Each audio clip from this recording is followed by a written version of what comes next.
The flashing red and blue lights had barely faded from Sophie's street, but the scars of that night were etched deep in her heart. Episode 14 ended with Mark in handcuffs, his screams echoing through the night as police dragged him away. Sophie thought it was finally over. She thought she was free. But freedom is fragile, and some nightmares refuse to stay behind bars. Sophie spent the next few days trying to rebuild her sense of normalcy. She went back to her teaching job, smiled politely at neighbors, and even convinced Lily that she was fine. But late at night, when the world was quiet, she still heard Mark's words echoing in her mind. "This isn't over, Sophie. Not until I say it's over." Every creak of the house made her jump. Every shadow in the window made her blood run cold. And worst of all, she hadn't been able to sleep in her own bed since that night. Then came the phone call. It was a Tuesday afternoon when Sophie's phone buzzed with an unknown number. She hesitated, her thumb hovering over the screen before finally answering. "Hello?" she whispered. There was silence at first, and then a voice she knew all too well. "You miss me, don't you?" Her stomach dropped. It was Mark. "Impossible," Sophie muttered, her voice trembling. "You're in jail." He laughed, a low, chilling sound that made her knees buckle. "Not anymore. Did you really think bars could hold me? I told you, Sophie, it's not over until I say it's over." The line went dead. Her phone slipped from her hand. Panic clawed at her chest. Sophie called Lily immediately, her voice breaking. "He's out. Mark's out." Lily's sharp intake of breath was followed by silence. Finally, she whispered, "Then we need to move. Tonight." But Sophie shook her head, her tears streaming down her face. "No, Lily. Running won't work. He'll find me no matter where I go.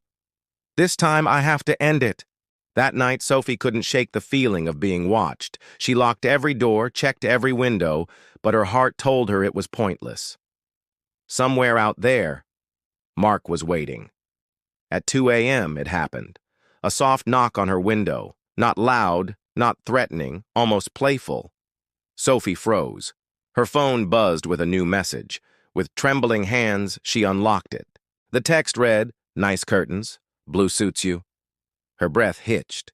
He was outside, watching her. Sophie grabbed her phone and whispered into the camera, recording herself. "My name is Sophie Carter. If anything happens to me, Mark Johnson is responsible. He's dangerous, and he won't stop." Her tears fell fast, but her voice didn't waver. For the first time, Sophie wasn't just surviving, she was preparing for war. The next morning, she went to the police. They brushed her off, telling her Mark was under surveillance, and she was safe. But Sophie knew better. Mark was always 3 steps ahead, and now she had to be 4. She returned home, placed her phone on the table, and whispered, "Fine, Mark. You want to play? Let's play." That evening, she staged her house. She left lights flickering, placed objects in specific spots, and even left her back door slightly ajar. Then she hid in the shadows, her phone recording. Hours passed. Her heart pounded so loudly she thought it might give her away. And then, footsteps. The back door creaked open. Mark stepped inside, his face twisted with obsession. He muttered to himself as he moved through the house. "Mine. Always mine. You can't escape me, Sophie." Her hands trembled as she held her phone close, capturing every word. But just as she thought she had the evidence she needed, Mark stopped. He turned his head. His eyes scanned the darkness and landed right where Sophie was hiding. Their eyes met. "You really think you can trap me again?" he sneered. Her breath caught. He knew. He always knew. Before she could move, Mark lunged. Sophie screamed, her phone flying from her hand. The screen cracked as it hit the floor, still recording. Mark's hands closed around her wrists, his grip bruising. "You're mine, Sophie. You always were. And if I can't have you, no one will." Tears streamed down her face as she fought back, her voice breaking with fury. "No, Mark, I don't belong to you. Not anymore." She kicked hard, breaking free just enough to grab her phone. With every ounce of strength, she pressed send, uploading the recording live to her social media account. Mark's eyes widened as the notification pinged. His threats, his voice, his presence, it was all out there now. Thousands of people watching. "You," he growled, his face contorting with rage. But before he could finish, pounding fists and shouts erupted at the door. Neighbors had heard her screams. Help was on the way.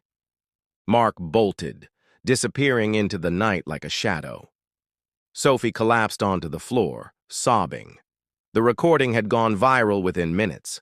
The world finally knew the truth. But Sophie's relief was fleeting, because deep down she knew Mark wasn't gone. Not yet. And the next time they met, one of them wouldn't walk away. If episode 15 left you shaken, don't forget to like this video, share it with someone who loves emotional suspense stories, and comment below. Do you think Sophie can truly escape Mark, or is the worst still to come? Subscribe and hit the notification bell so you don't miss episode 16, the chilling twist that changes everything.